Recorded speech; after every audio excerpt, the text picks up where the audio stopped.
ఏది మేము అని చూపించుకోకూడదు. గర్విష్ఠులు అణిచివేసి దీనులకు కృపిస్తాడటండి దేవుడు. నీకు ఏ టాలెంట్ ఉన్నా, ఆరాధన చేసే టాలెంట్ ఉన్నా, వాక్యం చెప్పే టాలెంట్ ఉన్నా, పాట పాడే టాలెంట్, ఏ టాలెంట్ ఉన్నా, ఏది నీకున్నా, నీకు చదువు ఉంది, మంచి చదువు ఉన్నా, ఏది ఉన్నా, ఏ టాలెంట్ ఉన్నా ఆయన ముందు ఏమైపోవాలంటే జీరో అయిపోవాలంట. నా టాలెంట్ నాకు ఎందుకు పనికిరాదయ్యా, నా టాలెంట్ కాదు, నా బలం కాదు, నా జ్ఞానం కాదు, నేను ఎక్కడ చేయగలను, అంతా నీ కృపే అని మనం ముఖం కప్పేసుకొని నేను మరిగైపోవాలని ముఖాన్ని కప్పేసుకోవాలట. ఒకటి మన శరీరానికి కనబడకూడదు, రెండోది నేను కాదు నా దేవుడికే మహిమ రావాలి. నేను ఎక్కడ ఏ ఏరియాలో కూడా నేను కనపరచకూడదు, ఏ ఏరియాలో కూడా నేను పొగడబడకూడదు, నా దేవుడికి అని ముఖం కప్పేసుకోవాలట.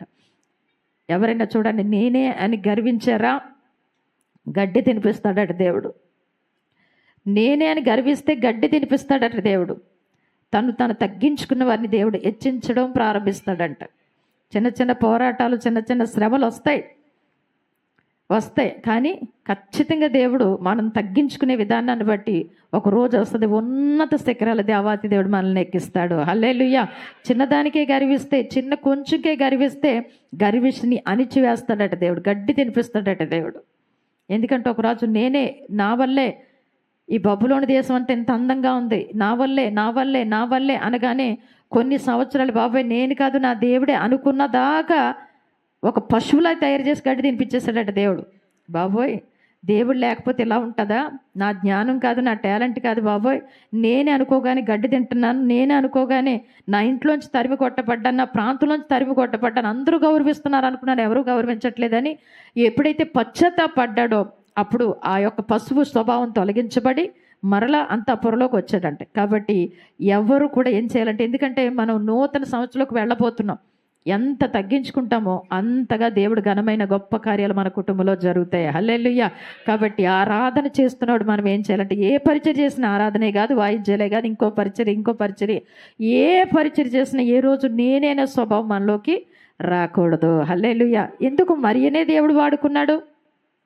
ఎంతోమంది కన్యకులు ఉన్నారు కదా, ఎంతోమంది ఉండగా మరియనే ఎందుకు దేవుడు వాడుకున్నాడు? ఆమె తగ్గింపు, ఆవిడ వినయం, ఆమె విధేయత, ఒక యవ్వనస్త్రాలై ఉండి మంచి ప్రార్థనా పర్రాలు, దేవుడు స్వరం వినే అనుభవం కలిగిన వ్యక్తి, తల్లిదండ్రులకి విధేయత చూపిస్తుంది, తల్లిదండ్రులు ప్రేమిస్తుంది, తల్లిదండ్రులు గౌరవిస్తుంది, పెద్దల్ని గౌరవిస్తుంది, ఏమాత్రం తనకు తను చూపించుకోకుండా తను మరుగైపోయిన వ్యక్తి దగ్గరికి దేవదూత దిగి వచ్చేసింది. హల్లెలూయా. ఎంతమంది మరుగైపోతారో, ఎంతమంది మేం కాదు మా దేవుడు అని ఎంతమంది అయితే మన హృదయాలు కనుక అర్పించేసుకుంటామో, ఎవరన్నా వచ్చి మళ్ళీ పొగుడుతున్నా, అన్న అక్క నీవే అంటే, నేను కాదు తల్లి, నా దేవుడు లేకపోతే నువ్వు పొగడొద్దు. ములుగు చెట్టు చాలా పైకి ఎదుగుతుందంట, కానీ బలం తక్కువ ఉంటుంది, ఎదగడం స్పీడ్గా ఎదిగిపోద్ది. మీకు తెలుసా, ములుగు చెట్టు స్పీడ్గా ఎదిగిపోద్ది, కానీ బలం తక్కువ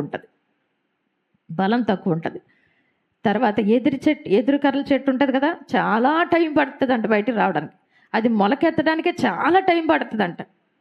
ఆ ఏసుని రైతు అనుకుంటాడంటే ఏంటి, అన్ని మొక్కలు ఎదిగిపోతున్నాయి, అన్ని మొక్కలు స్పీడ్గా వెళ్ళిపోతున్నాయి, ఈ మొక్క ఇంకా ఎక్కడే ఉందంటే, ఏసని కదా ఇంకా ఎక్కడే ఉందంటే, ఆ ఎదురు గర్ర బయటకు వచ్చేటప్పటికంటే 6 సంవత్సరాలు పడద్దంటే వేసింది.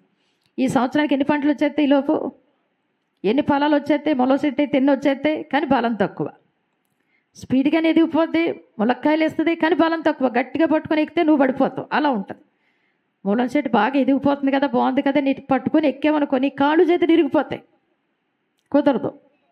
కానీ ఈ ఎదురు బొంగు వేసేటప్పుడు 6 సంవత్సరాల వరకు రైతే అనుమానం పడుతున్నట్ట, అసలు పైకి మొలకు కూడా రావట్లేదు, ఏంటి పరిస్థితి అన్నట్టు ఉంటాడంట. కానీ 6 సంవత్సరాల తర్వాత నెమ్మదిగా మొలకెత్తుతుందంట. అంటే వేచి ఉండాలి, దేనికన్నా కంగారు పడకూడదు, ఉద్రేకపడ్డావా ఇరిగేవన్నమాట, ఎవడన్నా గట్టుడు పట్టుకుంటే ఇరిగేవన్నమాట. అప్పుడు నెమ్మదిగా 6 సంవత్సరాల తర్వాత మొలకెత్తుతుంటే అప్పుడు రైతు అనుకుంటాట, అమ్మయ్య నా నేను వేసిన దానికి ప్రతిఫలం వచ్చింది. 6 సంవత్సరాల తర్వాత మొలకెత్తుతుంటే కొన్ని సంవత్సరాలు పడుతుందంట ఆ ఎదురు బొంగులు రావడానికి. ఇప్పుడు నువ్వు ఎక్కొచ్చు, ఓగొచ్చు, దాన్ని ముట్టుకోలేరు ఎవరు. ఎదురు బొంగులు ముట్టుకుంటే మామూలుగా ఉంటుందా చెప్పండి? ఎంత గట్టిగా ఉంటుంది, దానికి వాల్యూ ఎంత ఉంటుంది. టేకు మొక్క మీకు తెలుసా, చాలా గట్టిగా ఉంటుంది, ఎక్కడ వేసినా కొన్ని సంవత్సరాలు పడుతుంది, అది కూడా ఎదగడానికి కొన్ని సంవత్సరాలు. కానీ కొన్ని సంవత్సరాలు పట్టిన తర్వాత దాని వాల్యూ అంత ఇంత కాదు. ఎక్కడ టేక్ సెట్ ఉంటే కొంత ధనం వచ్చినట్టే వాళ్ళకి. మూలక సెట్ని ఎవరైనా కొంటారా? ఎక్కడ చూసినా పిచ్చిగా కనపడుతుంటాయి. కాబట్టి ఈ విషయంలో చాలా జాగ్రత్తగా ఉండాలి. త్వరగా ఎదిగిపోవడం కాదు, ఆలస్యం అయిన తర్వాత ఆలస్యం వెనక గొప్ప అద్భుతం దాగుంటుందండి. హల్లెలూయా, హల్లెలూయా. ఇక్కడ చూడండి, మరుగైపోయింది, మరుగైపోయింది, మరుగైపోయింది. ప్రార్థనా పర్యాలు దేవుని యందు భయభక్తులు కలిగి ఉంది, కానీ మరుగై ఉంది. అనేకులు బయటకు ఏదో పబ్లిసిటీగా ఉన్నారు, కానీ ఇప్పుడు మరుగైపోయి ఉంది. ఇక్కడ దేవదూతలు కూడా ముఖాన్ని కప్పుకుంటున్నారంట, మమ్మల్ని చూడొద్దు. ఎవరిని చూడాలంటే మేము మరుగైపోవాలి, దేవుడే గనపరచబడాలని.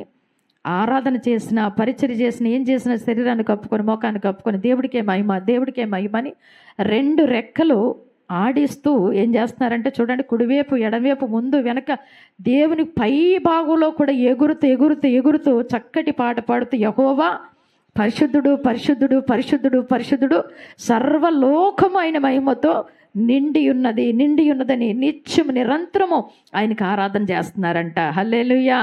ఆయనకి ఆరాధన చేస్తున్నారు, ఆయన ఘనపరుస్తున్నారు, ఆయన కీర్తిస్తున్నారు. అంటే ఇక్కడ 3 లక్షణాలు మనం చూడాలి. 1, శరీరాన్ని కప్పుకుంటున్నారు.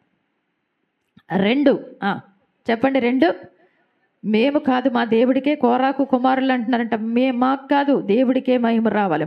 మేము కాదు దేవుడే మహిమ పొందాలని వారు తగ్గించేసుకుంటున్నారంట. 2, మమ్మల్ని చూడొద్దు. ఈ పరిచయం, ఈ పరలోకులు ఉండే భాగ్యం, ఆయన ఆరాధించే భాగ్యం, ఆయన స్తుతించుకునే భాగ్యం, ఆయన పాదసేవ చేసుకునే భాగ్యం, ఆయన మందిరంలో ఉండే భాగ్యం కేవలం దేవుడే మాకు ఇచ్చాడు కనుక, అయ్యా అమ్మ మమ్మల్ని చూడొద్దు. మేము పెద్ద ఆరాధన పరులు ఏం కాదు, పెద్ద ప్రార్థన పరులు ఏం కాదు, పెద్ద పరిచయం చేసేవాళ్ళు ఏం కాదు.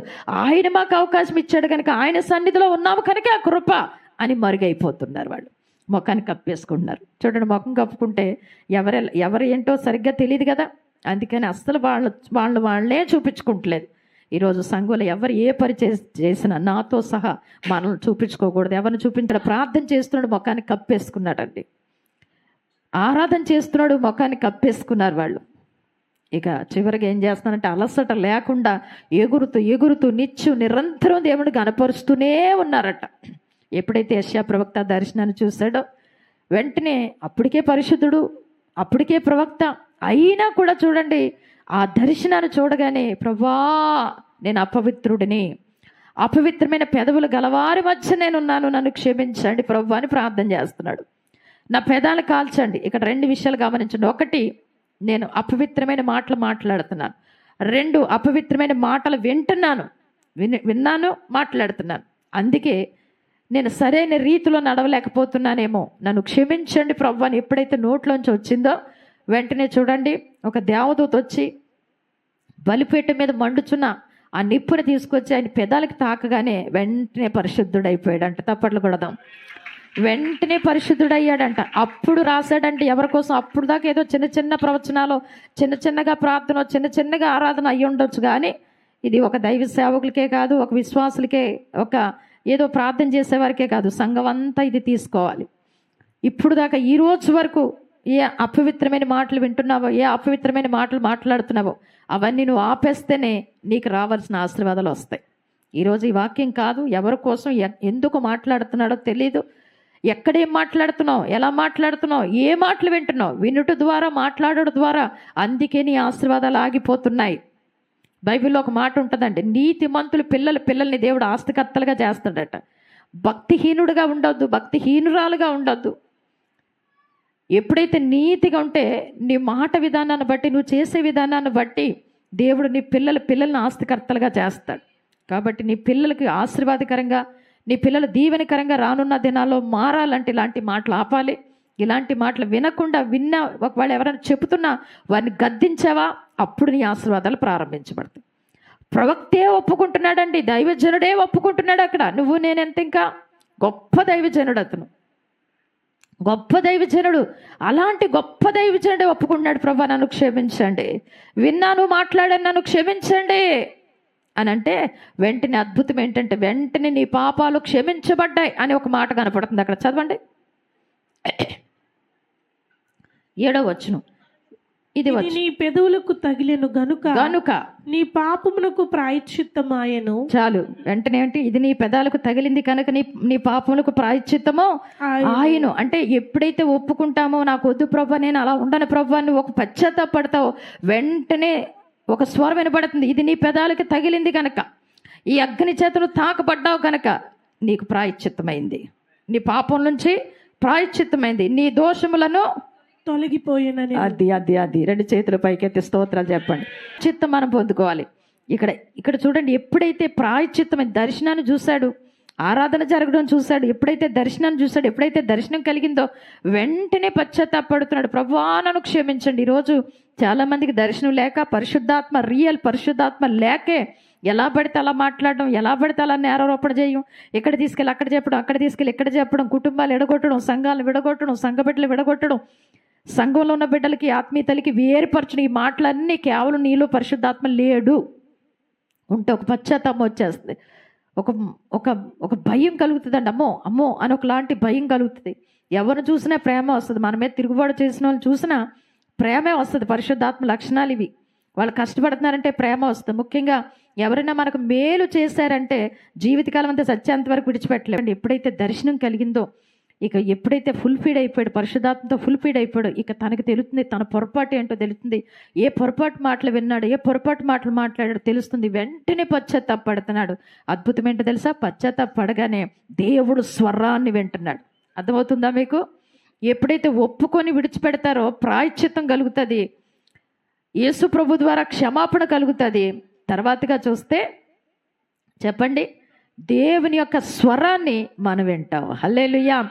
ఎవరిని పంపాలి అని అడుగుతుంటే దేవుని యొక్క స్వరాన్ని వినడం ప్రారంభం. స్వరాన్ని ఎప్పుడైతే వింటున్నాడో సేవ పట్ల ఒక భారం వచ్చేసింది, సంఘం పట్ల ఒక భారం వచ్చింది, దేవుడి పని పట్ల ఒక భారం వచ్చేసింది. వెంటనే అన్నాడు, ఎవరిని పంపను నేను అని అనగా నేను అంటున్నాను, నేనున్నాను కదయ్యా, ఆ పరిచర్కి నేను ఉన్నాను కదా, ఆ పనికి నేను ఉన్నాను కదా, ఆ సువార్త చేయడానికి నేను ఉన్నాను కదా, ఏ పని సంఘంలో ఉన్నా, ఏ పని ఉన్నా చేయడానికి నేను ఉన్నాను కదా అని లెగుస్తున్నాడు. అంటే ఇప్పుడు పరిచర్య చేయకుండా ఆపేదేదే? చెప్పండి, ఆపేదేదే?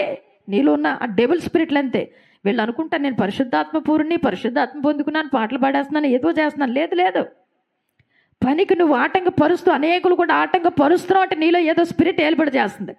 ఇప్పుడు ఎప్పుడైతే అతను విడుదల పొందాడో, దేవుడు ఆత్మ అతనిలోకి వచ్చిందో, దేవుడు స్వరాన్ని వింటున్నాడో, వెంటనే జరిగింది ఏంటో తెలుసా? నేను ఎవరిని పంపాలయ్యా? ఈ పని ఉంది, ఎవరిని పంపాలి? ఈ పని పెండింగ్ ఉంది, ఎవరిని పంపాలి అంటే నేను ఉన్నాను కదయ్యా, నేను చేస్తాను. ఏ పని ఉన్నా, ఆ వంట చేసే పనో, ఇంకో పనో ఏదైనా నేను ఉన్నాను కదా, నాకు అప్పగించండి, నేను చేస్తాను అంతే. ఇప్పుడు అర్థమవుతుందా? పరిచర్యలు ఎలా ఉండాలో అర్థమవుతుందా?